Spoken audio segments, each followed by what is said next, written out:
if this were not politics, one, how come we don't see all of this argument back and forth play out in the States? And secondly, where has all this gotten us 50 years and counting? Nigeria is a beautiful country. And Nigeria is a great country. And it is not because we just want to mouth it or want to be, positive on the patriotic side. No. We are not interested in just mouthing the greatness of Nigeria. But we are great indeed. 160 million people.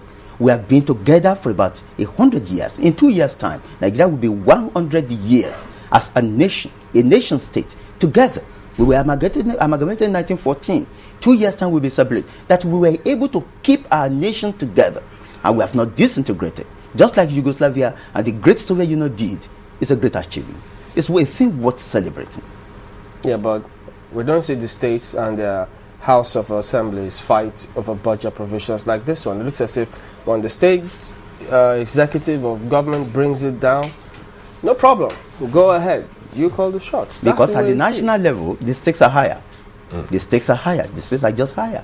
In 1954, sorry, Chamberlain, 1954 and even to the early 60s, Yes. Now someone has been a little bit worried. Why should our budget benchmark be always tied to oil? What about other sources of revenues and even maybe the FIRS as well as some other sources we get? Oh, it can't be otherwise because oil alone accounts for 89% this year. Crude oil receipts will be 89% of Nigeria's total income. But we aren't bothered about others, so who asked the question? Oh, well, you go for the area where you have the capacity to give maximum advantage. The area where you will have the maximum impact. You don't begin to talk on areas that are marginal. I mean, it will be uneconomical. Dissipating your energies where only 11% of your income comes. So, in those areas where we have 11%, the Federal Inland Revenue Service has been perfectly good in managing it. I mean, you talk of payee, the PSU, the taxes. I mean, those who pay taxes more efficiently than any other set of people in Nigeria are the civil servants because they have no option anyway. The taxes are taken from source. No, if Nigerians, for example, were to be asked to go pay taxes directly by themselves, I'm very sure less than half will do. The House of Representatives did say that they couldn't receive the president to come and present his budget, beg your pardon, the 2013 budget proposal, owing to the fact that they say they needed to have sorted out the medium-term expenditure framework before they go ahead to doing that.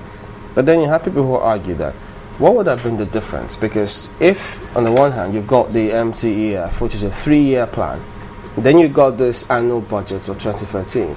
What they should have done at the time was, yes, we could receive this, compare notes, because the 2013 proposal is supposed to be a slice of the MTEF. So, to the extent that that wasn't done, people just asked themselves, wait a minute, we may just have problems at the end of the day. The National Assembly, with due respect, has the discretion to receive anyone within its fold at any time. And so, if it considers that it will not be the right time to receive the president, or that his reception will be confusing the issues, then it has the absolute constitutional authority to so reject the offer.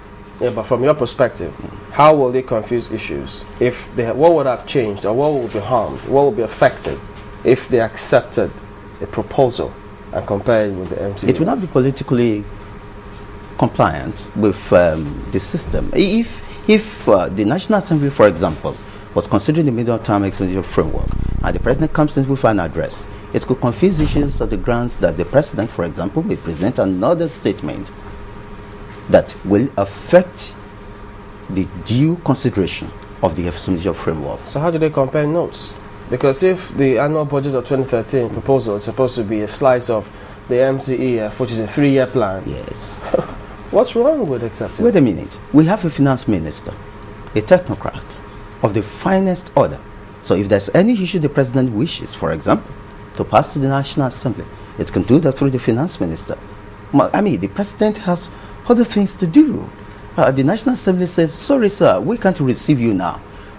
Then that's just by it. No one should play politics with that. So finance minister will present the budget proposal to the National Assembly? Of course, the Right Honorable F.S. Okotiebo, Nigeria's first indigenous minister, presented all the budgets, 10 of them, between 1958 and 1966. A great man. He alone presented all the budgets. We have never had such a fine, such a great Nigerian as the finance minister, F.S. Okotiebo. And any time the prime minister disagrees with his minister, the Right Honorable F.S. Okotiebo, it will not be at the floor of the National Assembly, then House of Representatives, that will settle it. They will call him and then send him, of course. So when did we start so all we can use that. Presidents coming to present the budgets, and you say it's not there in the Constitution? Section 81 is clear.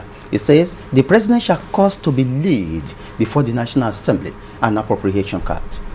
Cause to be laid. The president need not personally present the budget. He can delegate his minister. He can delegate any minister whatsoever to present the budget on his behalf. I think it's high time our president sat down to attend to the issue of security rather than bother himself with the extremely technical issue of medium-term expenditure framework. Let it be done by technocrats. But do you think, don't you think that the National Assembly can also perceive that as a slight?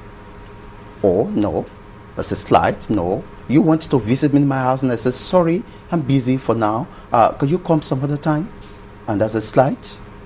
No, what I mean is, okay, now, if the president decides to send a minister, you don't think that that could be read as a slight? Because we did see some drama play out. Yes. The hearing of the House, was it just a Monday or was it Tuesday, when the CBN governor was asked to come, and apparently he had sent some other members of staff, and on Tuesday it caused a row. They said they wanted him in person to appear, and that was shown on national television. You don't think that in that instance, the National Assembly requested specifically for Lamido. The National Assembly requested specifically for the CBN governor.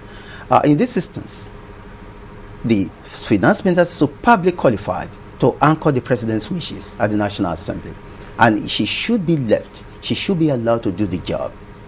Do you think that they should go to court to sort out this brouhaha over the budget once and for all?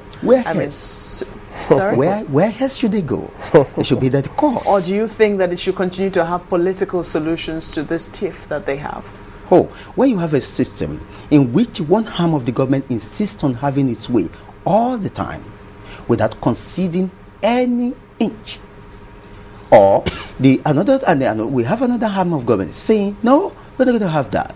The only place you go is the courts. And the courts are not there just for window dressing.